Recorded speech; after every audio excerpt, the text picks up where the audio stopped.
Hello and welcome to this recording. My name's Barry Beckham. Do you know what?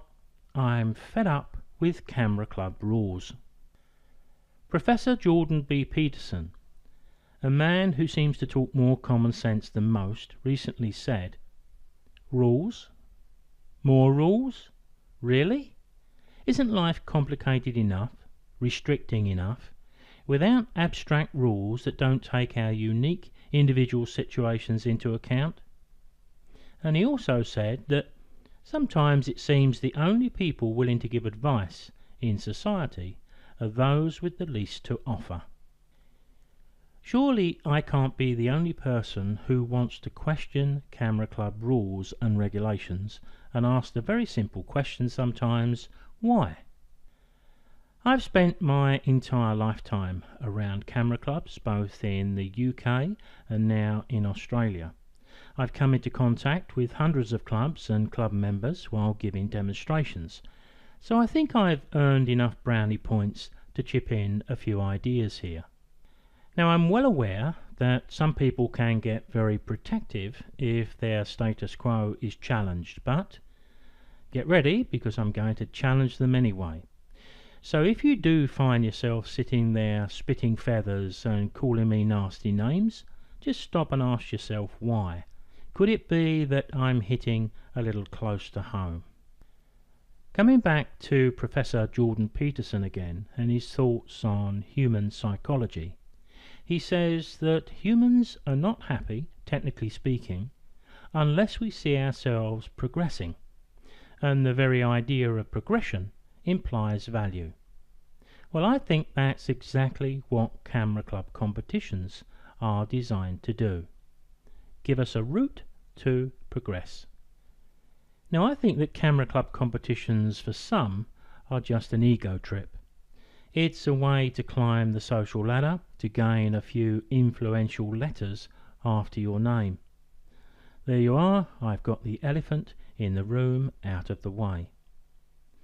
Change in a camera club, if it's needed or desired, has to be driven from the club members themselves. After all, it's their club. But it seems to me that it's a whole lot easier to impose rules than ever it is to remove any. Now, allowing for the odd exception to the rule, I don't see clubs thriving these days. Tottering along on the brink may be a better description. And I can't see how imposing rules and regulations improves matters. The core activity, the driving force of camera clubs, are the competitions. They do give the impetus to club life, but they also have a few problems, and I think it's that word competition. It just gets in the way. There's no doubt that competitive spirit generally brings out the best in people, or it can, but not if they start to impose rules and regulations for questionable reasons. In my opinion, the word why needs to be asked a whole lot more. When we stop and think about what we do in a camera club, sometimes I don't know if you do the same as me, but I do ask myself, how can we have a competition within a creative and subjective area like photography, where the lines between a poor photograph, an average one, a good one, or an outstanding one are all in the eye of the beholder? Not only that, we also know that any judgment will be influenced by the photographic standard and experience of those making the judgment, and even their mood on the day.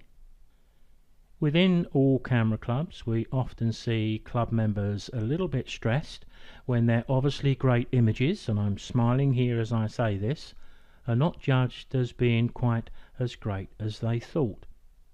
Even the more experienced photographers in a club can get quite upset when the judge, who may actually be substantially less experienced than them, does not reward them in the way they think appropriate. Of course, experience, ability and creativity don't always go hand in hand, far from it. Now, I have to talk in huge generalizations here. So there's always going to be some exceptions to any observation I make. But it's not uncommon for members to become so upset at some perceived injustice that we see mature people throwing their toys out of their pram and storming off to join a better club. Now, I've seen that happen more than once, and I've heard about it lots of times too. Now, we know that photographic competitions tap into our naturally competitive spirit, and they do us a lot of good. But they also have their dark side too. Especially when we add into the pot the fact that the marks awarded will determine who gets what accolade at the end of the year, who goes home from the awards night with a spring in their step, and who goes home feeling robbed. To make camera clubs work, we need rules, and lots of them. 4 to 5 pages of them is not uncommon, and I saw one recently which was around 6.5 pages in length. Now, these rules are all entirely necessary, of course, because they're all going to be in the interests of fairness and equality. Now, who could ever argue with that? Anyone who spends any time at all in a camera club and doesn't see politics at work is just not looking. In the 1970s, when I first joined a photographic club, and in that time in the eastern suburbs of London, there could be at least 20 clubs in a 5-mile radius. In those days there was never a hint of different grades in any of those clubs, but now practically every club has grades, and they all give much the same reason for having them. Now, I'm not suggesting that just because it wasn't done in my day that that's a good enough reason not to do it now. It's easy to see that grades are put in place with the best intentions, but let's not ignore some of the stupidity of these same rules. Here is the reason generally given for creating grades. With beginners competing with experienced photographers in the same grade, we lose members who feel they have no chance of winning. When we put the grading in place, our membership has steadily increased. Well, once again, how could you argue with that? But are members really being lost because they don't win enough, or is this merely an anecdotal observation? I'm not sure, but I'm pretty certain that the club committee is not sure either. Lots of people dabble in hobbies for a while, but quickly tire of them and move on. It happens all the time, and I bet many of us can point to a friend or acquaintance who seems to have tried every hobby under the sun over a number of years. My experience in over 40 years in camera clubs has left me a little skeptical. All newcomers to a photo club have initial enthusiasm, but I think it's rather like a New Year's resolution.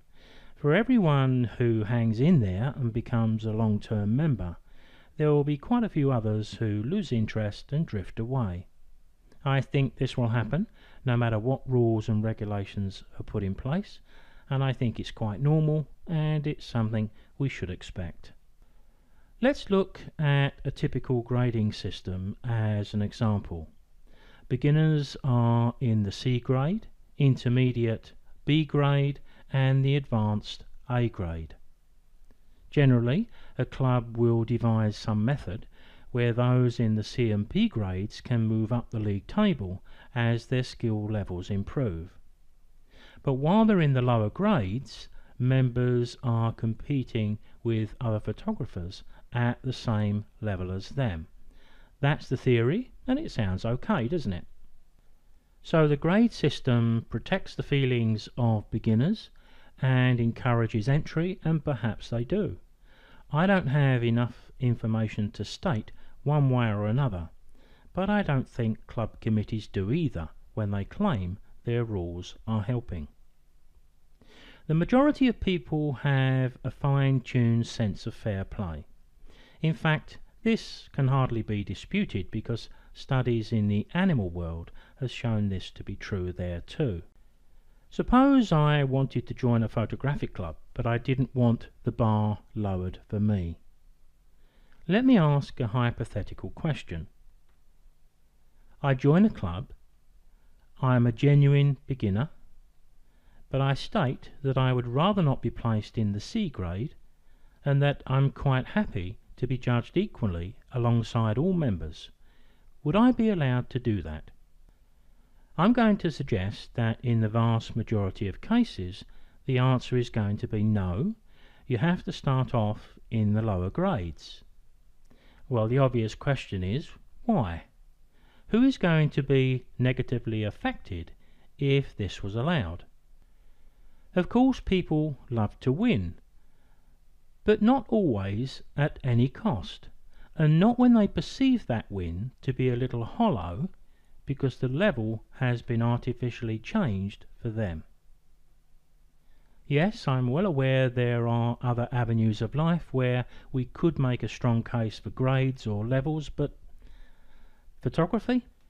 Despite their good intentions, grades can start to look a little silly when there's just 2 people left in one grade, or in one case I saw 1 person, so if I've seen it, it probably happens more than once.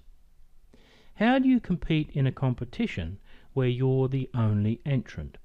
Surely you need 4 or 5 people minimum, but you can't artificially keep people in low grades either. And you'll notice that no one ever goes from A to B or B to C. They only go one way generally, and that is up.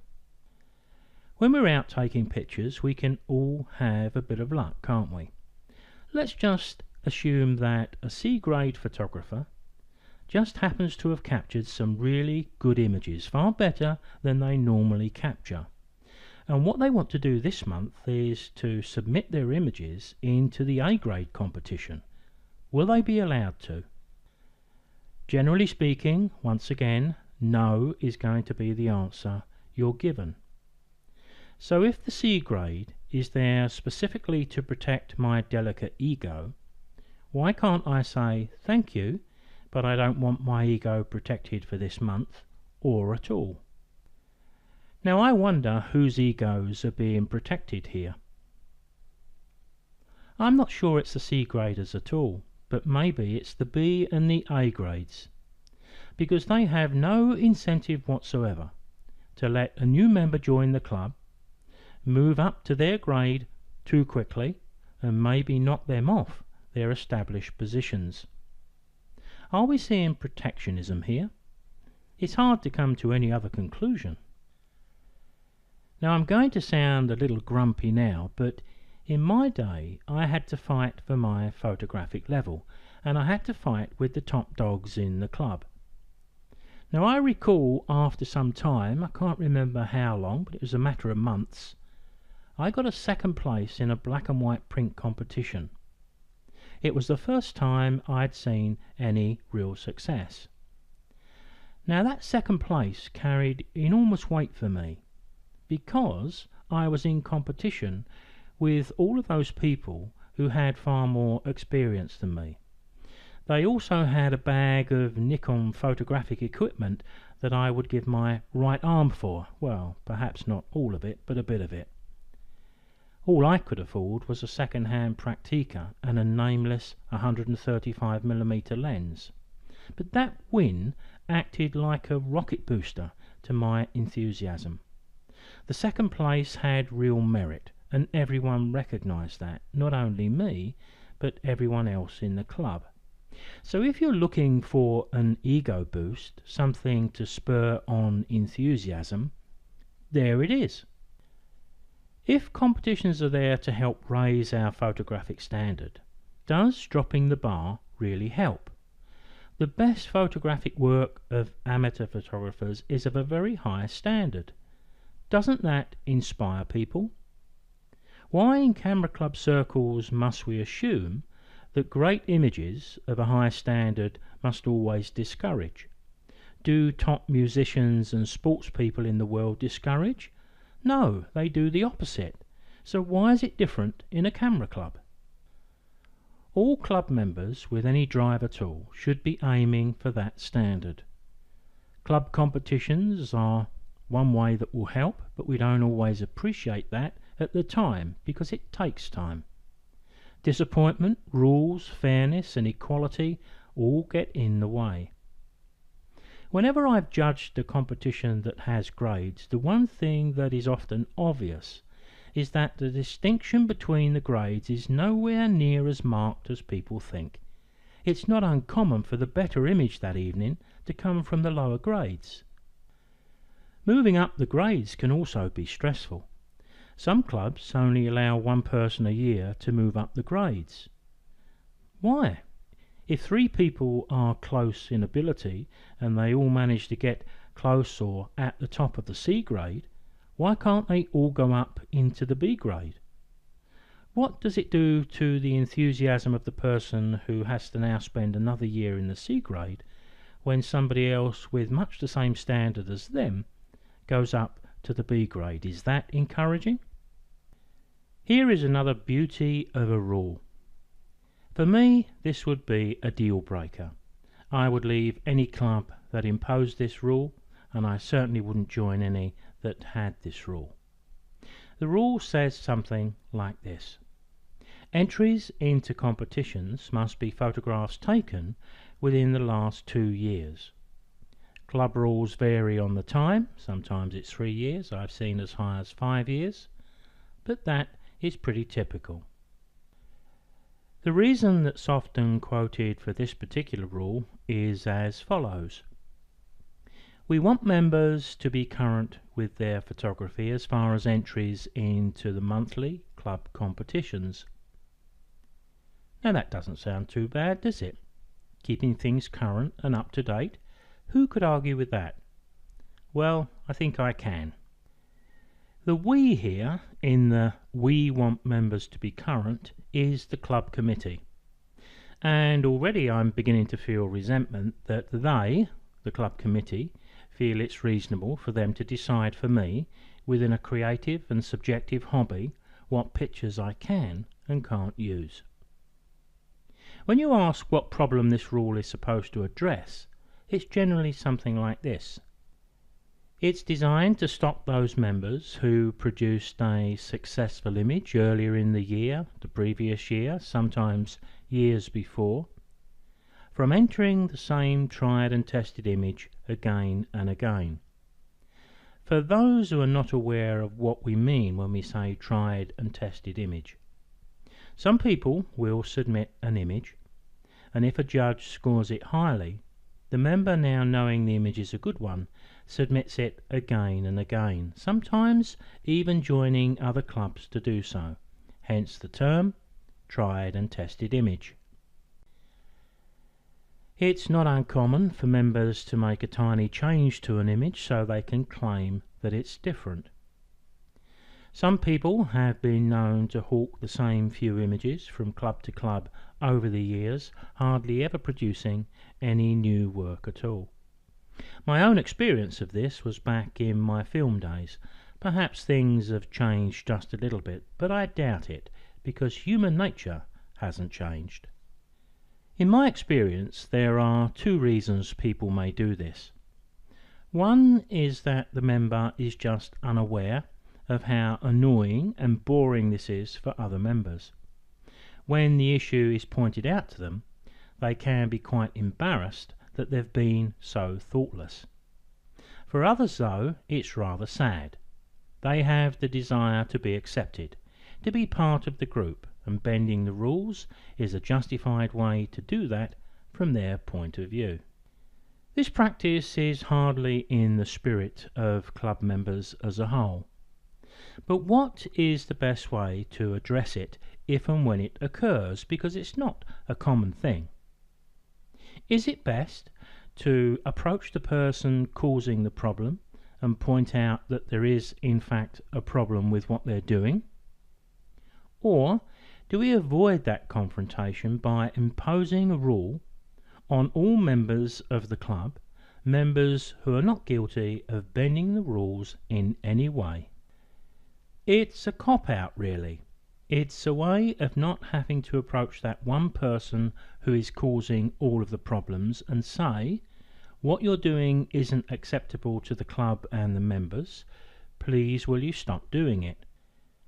Yes, it's a difficult conversation and it needs a diplomatic approach. And it is quite possible that, try as you might to be diplomatic, that the member will be sufficiently offended that they will storm off and leave the club. Well, at least your problem is then solved, although I'm not suggesting this should be the goal. I choose not to bore my club members by putting repeat, tried and tested images into competitions. In fact, I go out of my way to do just the opposite, because it just doesn't feel right to do anything else. I show my images once and once only, regardless of what score they get, and I'm not trying to virtue signal here. Most of us have more images on our computers than we know what to do with. So you're going to have a bit of a hill to climb to convince me that you must keep putting the same or similar image into a competition. No, you don't. You have a need to win at any cost. That's the problem here.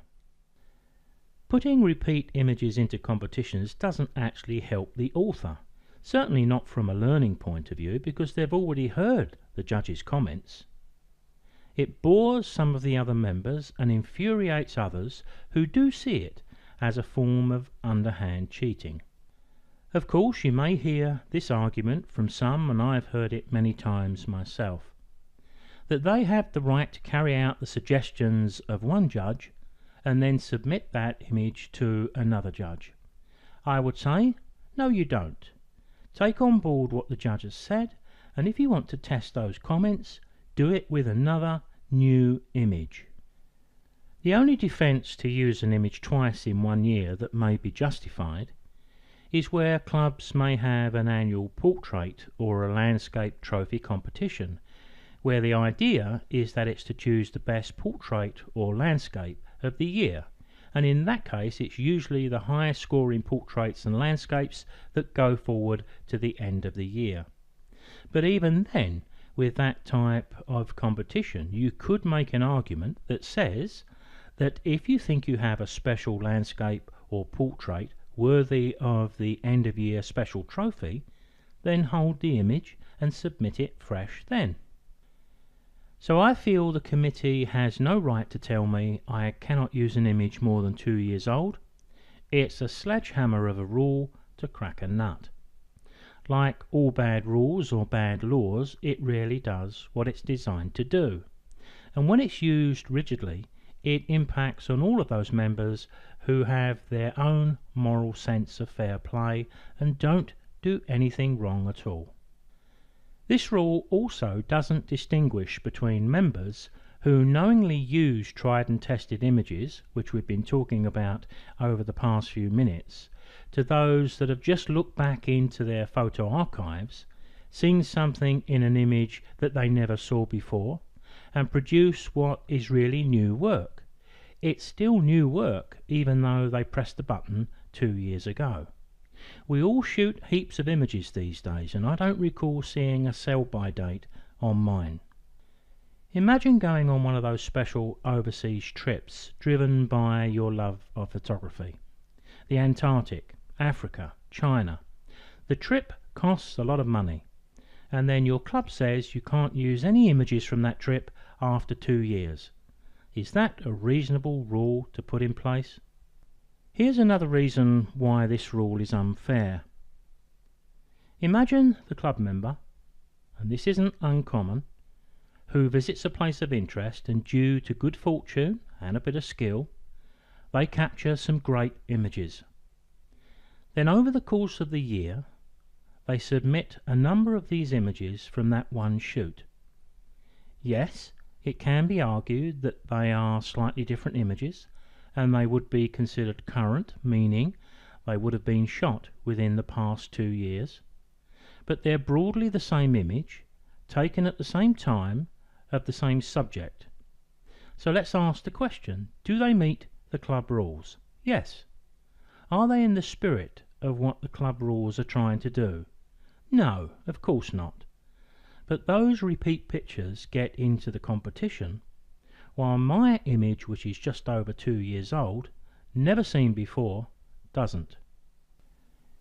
Let me talk a little bit about rules that can't be policed, or rules that cause more problems than they're designed to solve. In a recent interclub event, I witnessed one of the organisers stand up at the event and read out the rules before each category was judged. It wasn't intended for this to happen, and it was only started part way through the evening following a dispute. Everything seemed to be going along reasonably well, but it wasn't until it was clear that a certain picture in one category, people, was in the running to win, and then there was a claim that it broke the rules.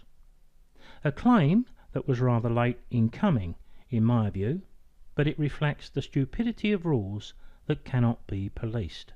Rules that are so vague we can't tell what is actually inside the rules and what is out. One of the things I felt was really odd in the same evening was it was felt necessary to read out the rules for scapes. Now my view is this: if you have to read out rules for something as basic as landscape, seascape, cityscape, then perhaps there's an indication there that you're getting just a little bit too fixated on rules and they're not really helping all that much. The subject that was objected to was people, but another category had been added alongside that, so it read people, no close-ups. Now the reasons given for adding the word no close-ups was we wanted to give those who don't do formal portraits a chance. Now when you read it quickly that doesn't sound too bad, but perhaps it's a little fixated on the word competition. We wanted to give those who don't do formal portraits a chance. Let me put my reading on this rule. What they're saying is we want to change a simple set subject so we can bias it towards one group at the expense of another. If you disagree with my take on this, then perhaps you could define to me what no close-ups mean in relation to a set subject of people. For example, how close is too close? And who decides where that line is? Is it the organisers of the competition who would then have to prejudge and throw out anything they felt was outside the competition rules? Obviously not, because this was why the confusion arose in the first place. Is it the judges on the night who have to make a judgment? Because in this instance that didn't work either. Can I be a long way away from my subject with a telephoto lens? Is that a close-up? If I have 5 people in a shot taken from a few feet away with a wide-angle lens, does that constitute a close-up? You see, no one really knows. So here we have rules which really can't be policed, and when it was tried on the night caused heaps of bad feeling and confusion, because it's only when an image does well will you find people willing to object. Well, it's all rather too late then. How it will be policed is an important thing to consider for any rule or law. If it can't be defined so that everyone can understand it clearly, then don't implement it. Let's move on to a slightly different subject, natural history, where the rules all come together to be really stupid and insulting to photographers at the same time. Here's a 2-line natural history rule I lifted from an unnamed source, but just recently. No elements may be moved, cloned, added, deleted, rearranged or combined. Now that first line rules out all editing or modification to the image apart from exposure, colour, clarity and contrast. But then the next line of the rule contradicts the first and talks about modification of the image. Let me read that. It says, any manipulation or modification to the original image must be limited to minor retouching of blemishes. Now, the retouching of minor blemishes is copy and paste, which in the first line says cannot happen. The rule goes on to say, after the minor retouching of blemishes and must not alter the content of the original scene. After reading both lines of that rule, it's very hard to really know what it allows and what it doesn't. Cloning does add move and copy pixels in an image. The clone tool is copy and paste, it just does it automatically for you. So the first line taken in isolation appears to be pretty clear and bans practically everything. However, the second line contradicts the first. Let me read that second line again. Any manipulation or modification to the original image must be limited to minor retouching of blemishes and must not alter the content of the original scene. So this line talks about minor retouching. Minor retouching is cloning of one type or another. So try this. Ask your colleagues at your camera club to define minor retouching and see if you can come to a consensus of where the line in the sand is. Let's just assume for a moment that minimal copy and paste is acceptable. Does that mean I can make a selection of a section of the background, copy and paste it manually over a distracting highlight in that background? Everyone I ask this question to seems to have a different interpretation, and they struggle badly to justify one act of manipulation against another. Quite often, if the member knows how to clone, they will say that cloning is acceptable. But if you start to mention selections and copy and paste, which they are not so comfortable with, then the answer is that that is an unacceptable practice. Now I think that's pretty confusing, but perhaps it gets even sillier than that. I can take 3 different exposures for a natural history shot and combine them into a high dynamic range image. Now traditionally, HDR images are pretty well known for not being very good with regard to noise and color issues. They look unnatural. But the technique allows the authors to balance exposure. If authenticity of the image is to be protected by rules like those I read out, then why do we allow HDR images?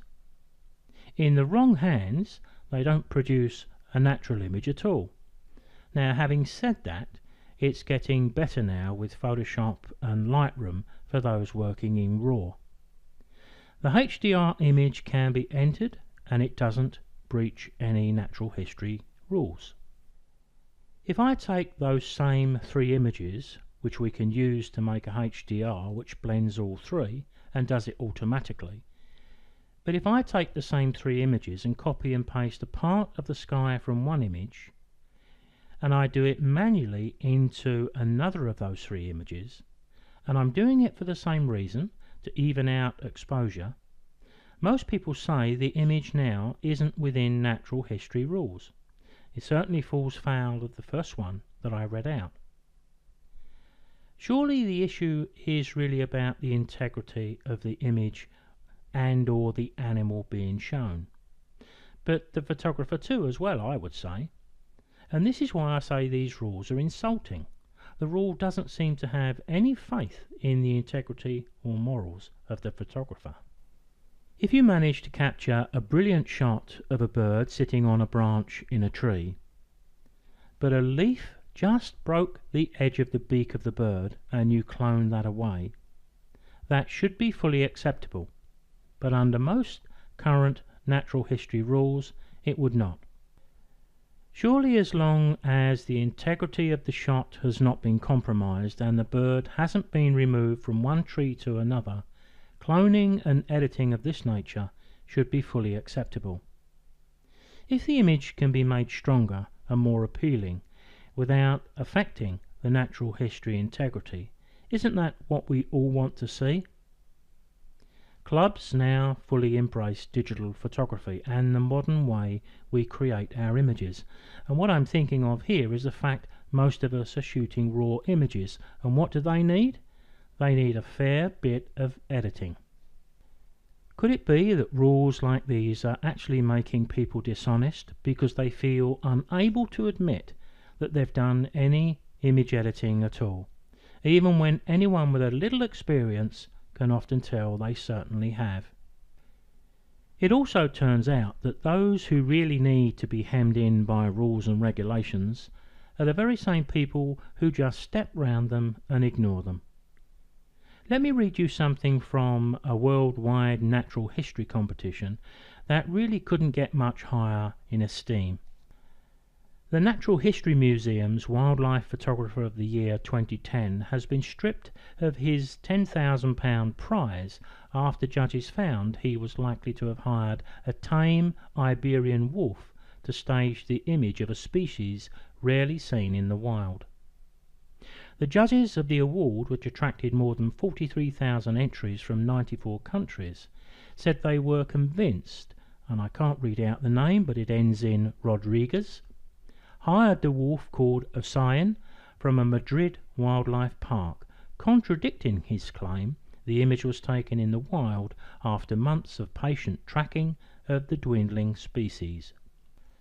That headline was followed a few years later by another, where an author used a stuffed animal to create a stunning natural history winning image.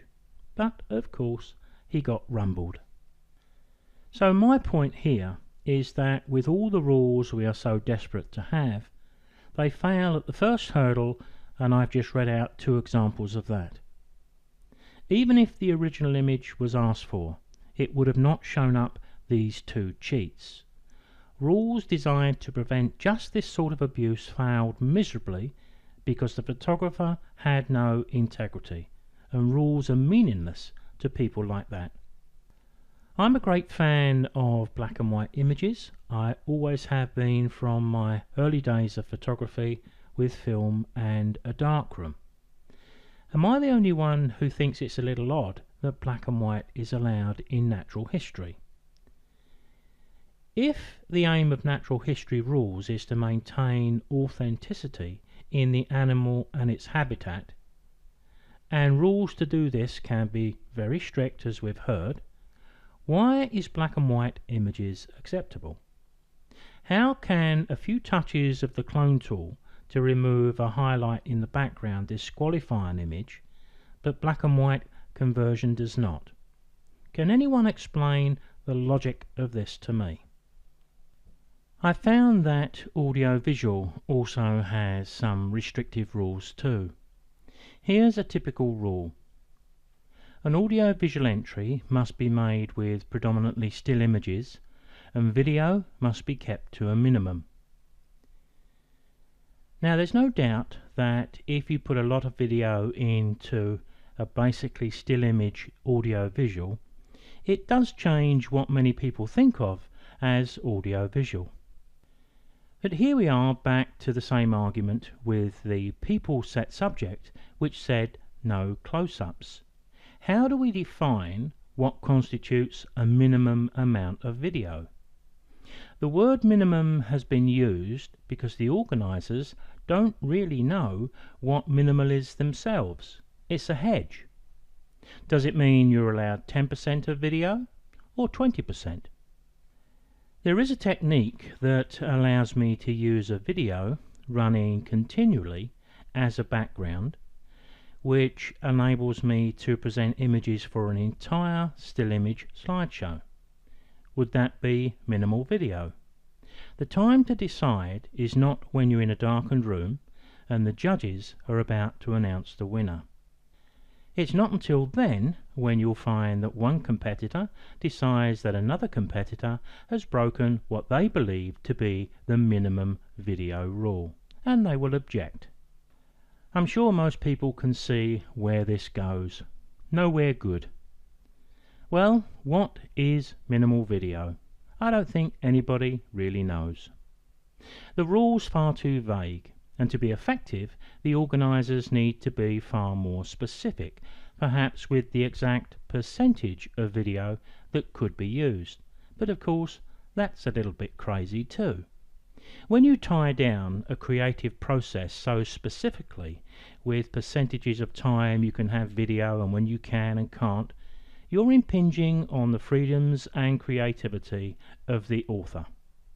But this is my entire point with foolish rules. Rules are put in place in the interests of fairness, but instead they mostly trample all over our creative options. I can't help visualizing the Monty Python team here. You can't do this, you can't do that. Traditionally, audiovisual in the photographic world was considered the domain of stills photographers, but we live in a different world now. We all carry a device that will record HD video, and most of our cameras do too. Many of us in the audiovisual world are now shooting video, so to try and ban or restrict its use is crazy. Another issue is audio-visual length. Here's a great idea. Well, it appears to be a great idea in the eyes of the rule makers. Let's take a creative photographic process like audiovisual, a process that requires music that will often have a start, a middle and an end. In other words, it runs for a certain length of time. Then let's make a rule to restrict the audiovisual length so that an author who wants to use the entire 7 minutes and 21 seconds of a stunning music track because it has a great start and end can't. They have to shut it off after 7 minutes to meet some rule. You can see here where rules really are the enemy of creativity, but we know why the rule is in place. It's there to stop those who allow their enthusiasm to run away with them, and they create a 20-minute slideshow with images that wouldn't keep us viewing for more than 2 minutes. My view is, so what?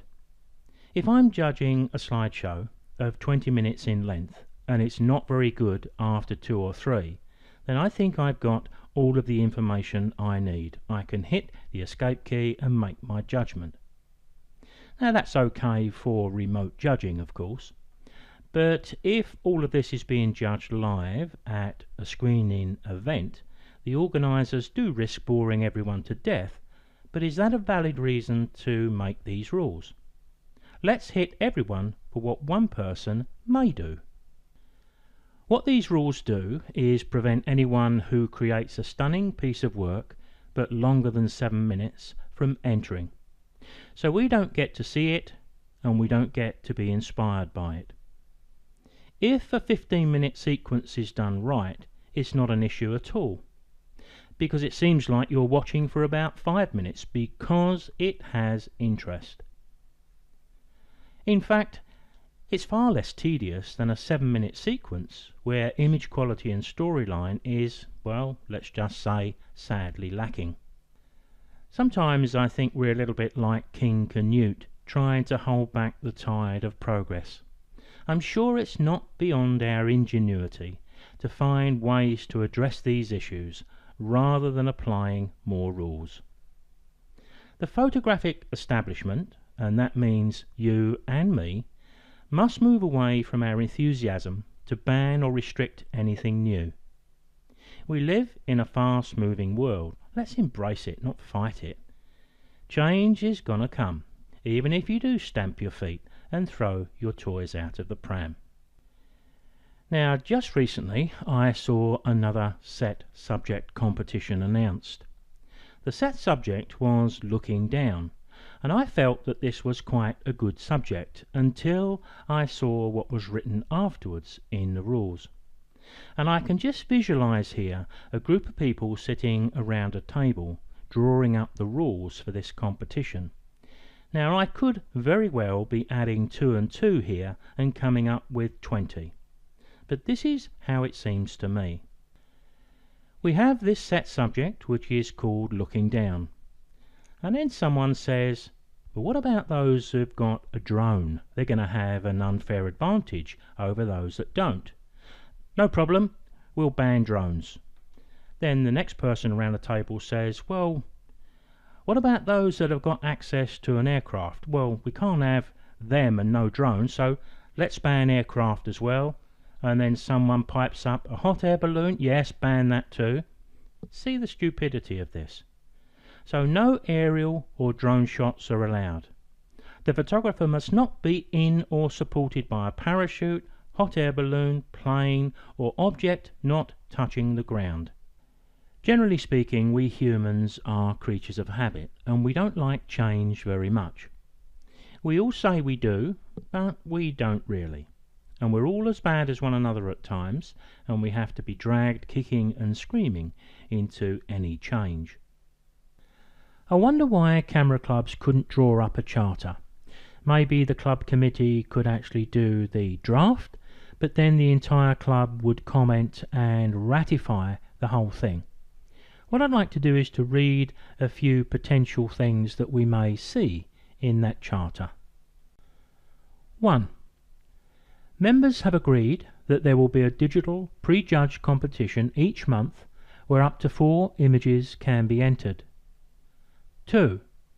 There will be an open section where you can enter images of any subject, but also a set subject section. 3. Members have agreed that images can be entered into any sections they choose, either all 4 images in the open, all 4 images in the set subject, or a mixture of the two. 4. Members have agreed that images can be entered in a club competition only once. 5. Members agree that no derivative images must be entered created from any previous entries. This includes converting to monochrome, adding filter effects, or cropping an image to a slightly different format. 6. Members have agreed not to submit successive images obviously taken at the same location and or the same subject at more or less the same time, so as to most members the images appear the same or very similar. 7. Members have agreed to ask the judge to make his or her judgment on whether an image meets the set subject chosen and to mark accordingly to what they, the judge, feel is appropriate. 8. Each year this charter will be reviewed and adjusted, and members will have the opportunity to contribute to those changes. 9. Members have agreed not to act like spoilt children if their marks do not reflect their expectations. Sorry, but I couldn't resist one funny one. And where a grade system exists, perhaps these few. 1. Members agreed to an honour system, where new members joining the club are asked to state whether they are beginners, intermediate or advanced photographers. Guidance can be offered on request if a member wishes. 2. Members agree that in relation to Rule 1, that any new member of the club can elect not to be subject to a grade system, and they can submit their images into the advanced section if they wish. 3. Members have agreed that in any competition, those who are in the beginner or intermediate grade can elect to have their images submitted to any other higher grade. Because the charter is not the domain of a few individuals on a committee, but it's the whole club, I think it carries more weight. It's much easier for an individual to create some victim status for themselves when they can point the finger at one person or a committee as a cause of their woes. It's a lot more difficult to do that when the entire club has agreed the charter. Surely you can see the problem here when we have a rule which states that only minor retouching of blemishes is allowed. Who defines what is minor? Do you think that one member's view of minor retouching will be different from the next? I do. Do you think the definition of what is minor retouching will depend on the image editing skills of the person asked? I do.